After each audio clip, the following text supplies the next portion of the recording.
Saya juga ada satu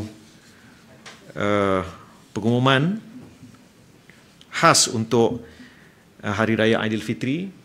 Ini kali pertama Kementerian Komunikasi mengusahakan kalau setengah kementerian yang lain dia ada program pemberian khas sempena Aidilfitri dan juga musim-musim perayaan.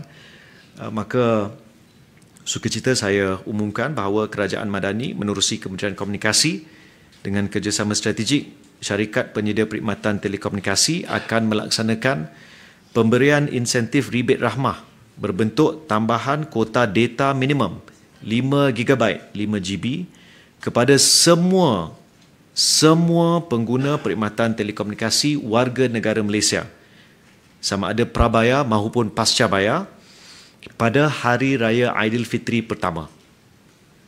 Tambahan kuota data ini sah bagi tempoh minimum 24 jam tertakluk kepada terma dan syarat penawaran syarikat penyedia perkhidmatan telekomunikasi yang terlibat, iaitu Celcom Digi, Maxis, U-Mobile, TM Tech, YTL Communications, Pavo Comms, TuneTalk, Red One, Red Tone dan XOX Com.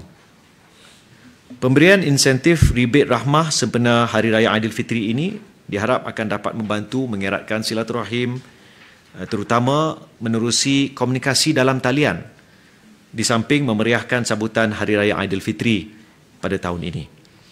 Maklumat lanjut mengenai insentif ini akan diumumkan oleh syarikat-syarikat penyedia perkhidmatan telekomunikasi dan FAQ soalan lazim boleh dirujuk di laman sesawang Kementerian Komunikasi.